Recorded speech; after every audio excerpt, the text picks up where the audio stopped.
Welcoming my guests today. Monika Halan is an author. She's joining us on the show, also a tax expert. And Dr. Santosh Mehrotra is a senior economist joining us on the broadcast as well. Monika, you know, we were speaking to a couple of economists earlier in the day, and they said, don't look at the numbers. This budget, this was an interim budget. It had nothing to do with the numbers. What is the political message that has gone across? That is what you should try and interpret. Is that how you assess it? Forget the numbers, forget what the government is saying? Not really, not really. See, for me, the numbers which are a projection for the next financial year are very important. To see things like how much the government will borrow, what the level of the fiscal deficit is. But in terms of political messaging, I do not expect it to be an election budget. I do not expect any reveries. I don't think the Modi government needs to resort to that at all. Why not? Because in 2019, which was again an I think budget, a vote 24 is you a had very enough different. reveries. 24 is a different year than 2019 was. Okay, I think we have a lot. Water has flown in the Ganga. I think it's a very different year because what I feel is that the Modi government has had time to consolidate on its performance and its messaging on what has happened. But I want to come back to what the numbers are telling us. So what is it that a middle class house expects the budget to do for them? One is to reduce their taxes. Two is this worry about inflation, and that comes from the deficit number. So there has been no change at all in the tax system. So whether you're part of the old tax system or the new tax system, it remains the same. Your tax remains the same. The number that I want to talk about is that they're targeting a fiscal deficit number of 5.1, which is down from 5.8 this year, and a revenue deficit number of 2, which is down from 2.8. Now, these are important numbers because look at revenue deficit as a loan that you and I take to buy a gadget. Okay, it's current consumption. And when you spend on capital expenditure, that is a good loan. When I buy a home, I take a home loan, that's a good loan. So you need to see a similar thing in government's borrowing. What is the government borrowing for? Over 80% of the borrowing for this next financial year is going to be used for capital expenditure. This is not inflationary because you are not going to be printing money to finance this deficit. There is enough borrowing capacity in the market. So this is not an inflationary budget as such because it really matters what is it that you're spending your money on. So on both the counts, on one, there is nothing. This is an interim budget. We didn't expect any tax changes. But on the fiscal deficit side, I think there is a good number to look at, 5.1%. So since you're talking about data, here's the point I want to make. You're saying this is not an inflationary budget. In fact, yesterday, the president of the country told us that, you know, inflation in this country used to be 11%. It's now down to 4%. Correct. The data may be telling you that inflation is moderate. Right? And that is the word that has been used by the finance minister as well. But that doesn't reflect when I go to pay my grocery bill. You know, the story about inflation is it builds upon the previous levels of inflation. So if you've been through a period of 10, 12% inflation, even a 4% inflation will hurt because prices never go down. So a 12% inflation now becomes the next base on top of which you will do 4% inflation, which is why you will feel the price rise happening. And then it's your consumption basket versus my consumption basket. We will have to agree on taking one measure. We'll have to have a benchmark. And how do you measure that? It will be the consumer price index. The other thing is that now you have a central bank, which is a inflation targeting central bank, which has to keep it in the band of 2 to 6% with a target of 4. This 6% has got exceeded because of COVID, because the government borrowed too much for COVID, etc. But there are two pressures on the government to keep inflation under check. One is to keep borrowings under check. The second is central bank has to keep this within this 6% band. So I think for us as citizens, this has been a very important thing. Both the direction of FRBM targets and the central bank targeting inflation. Because we have not, so the average inflation during the previous 10 years, UPA 1 and 2, was around 8%. This 10 years has been 5.2%. So we are seeing a reduction in the trend line of inflation, which I think is a good thing for middle class Indians. Dr. Mehrotra, the Prime Minister, as is now tradition, steps out once the budget has been presented. And then in Hindi, he will explain, he comes in front of a camera and explains to the people of this country what the budget has for them.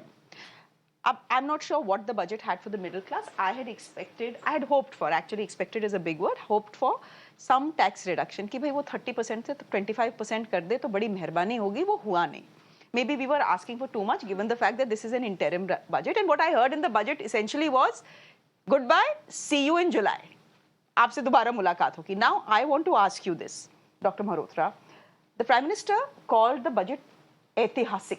Was this ऐतिहासिक in any way, or I mean, can politicians be forgiven for using these big words in some grandstanding? Election year hai after all. They should be forgiven. We are around the corner from the budget, from the election, so it's not ऐतिहासिक in any which way. There's very little change, honestly, and I wasn't. I agree. It's work in I progress. wasn't expecting it because, after all, it's a budget for two or 3 months, literally. So that's all there can be said, and it's interesting that nearly for half an hour of the FM's 58-minute speech, she spent on the achievements. I mean, which showed very clearly that there was going to be very little substance in the budget itself. So, but on the inflation, I just wanted to say that the important point that our viewers would know and would want to be informed if they haven't felt it, is that, let's remember that the inflation rate pinches people at a time when incomes are not growing. It's only in the organized sector that jobs have been growing, and it's only, and even those have been growing relatively slowly because young people have gotten much better educated systematically over the last 10 years that this government has been in power, so their expectations are much higher.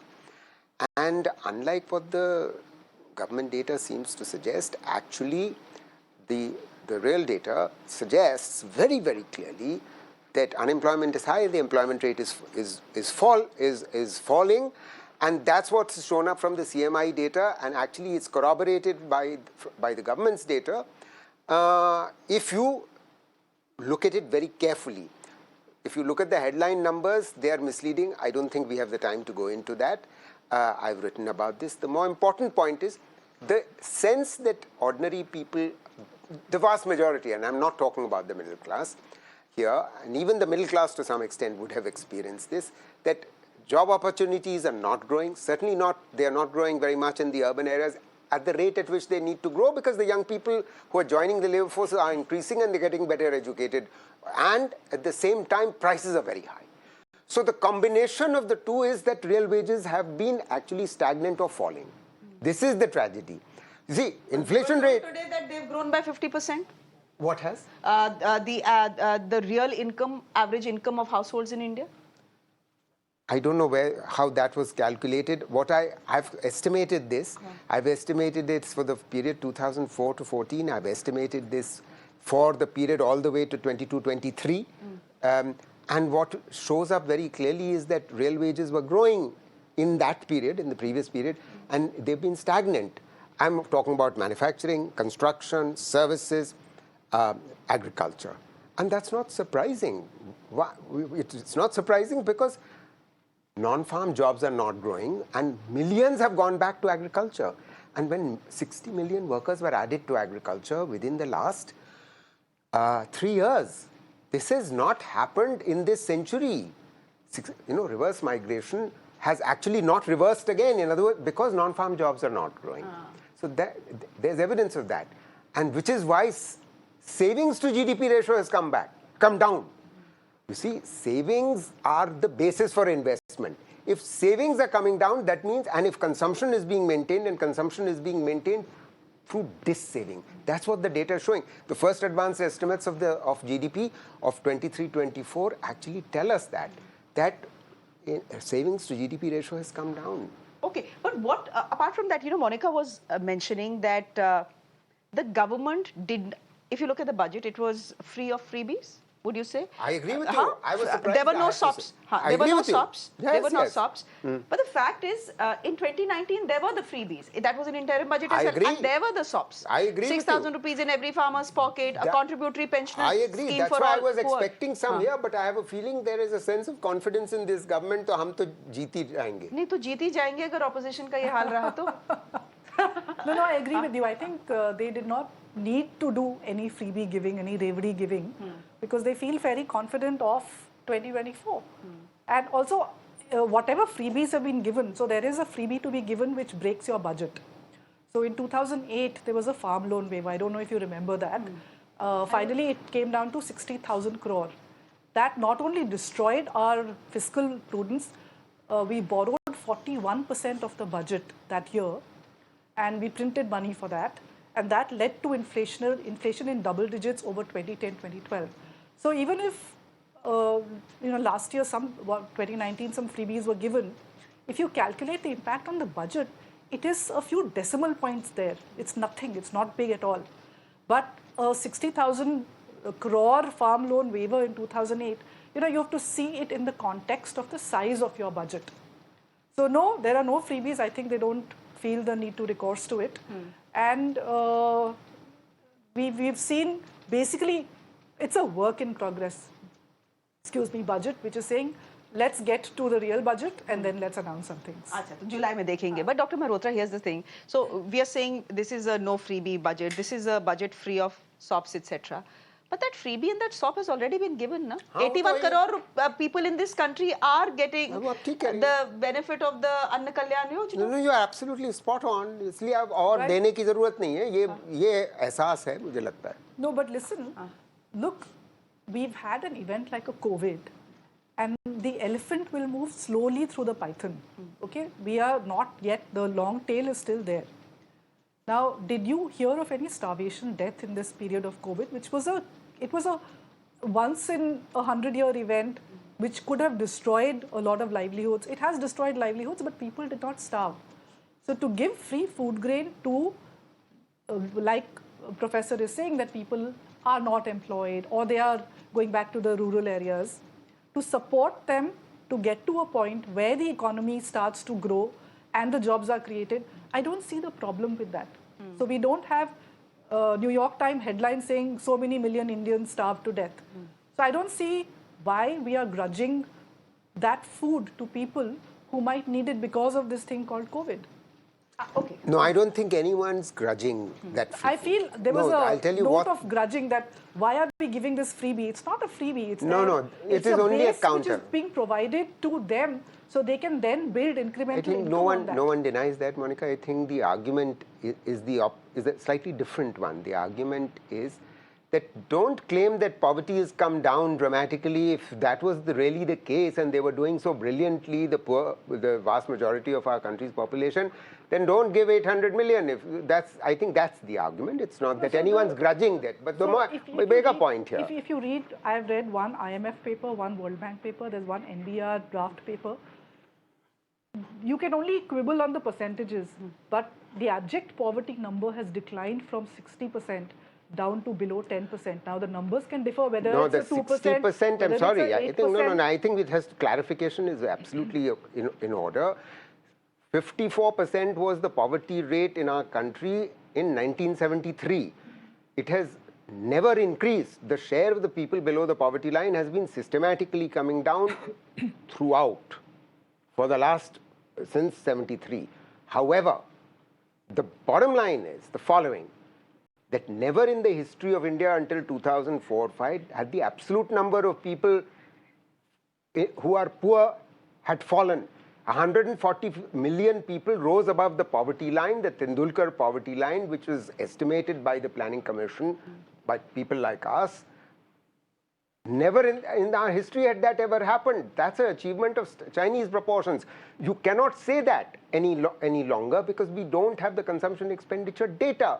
Now, you don't collect the consumption expenditure data. So what the government does, it comes up with a UNDP estimate based on multidimensional, which is non-income poverty.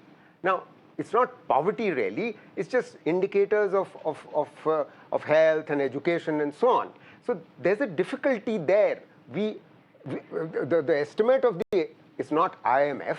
It's a paper by a person who was an employee who was sent out by the Indian government to the IMF, and he wrote the paper. Okay. So it's not really an Achha, IMF theek. paper. So my producer is saying we don't have too much time. Sure. I then quickly want to ask you 20 seconds each. Non-event? I mean, usually in the olden days, I remember when I was a young journalist, interim budgets didn't even require, you know, a lot of guests and tamjham in television studios. It started happening now. Non-event for you? Or Thank God, non-event. We don't want an eventful interim budget. We want a vote on account, let the expenditures continue, let the real budget come.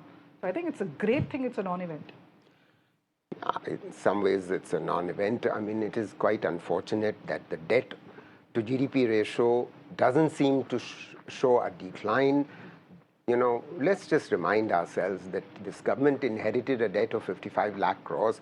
It stands at 172 lakh crores or more, and it's not entirely on account of COVID. Its spending during COVID was actually very low compared to the emerging market economies. In fact, that was the reason why our economy contracted in FY21 by 5.8% when the global economy contracted by only 3.1%. And so there were design flaws in our stimulus, and I think we are continuing to pay the price for that. Okay. Yeah. So okay. Thank you both, Thank you Monika and Dr. Mehrotra, for coming, and see you both in July. Thank you. Lovely. Thank you. Thank you very Bye-bye. much, my dear. With that, it's a wrap from me. News and updates continue to stay with us.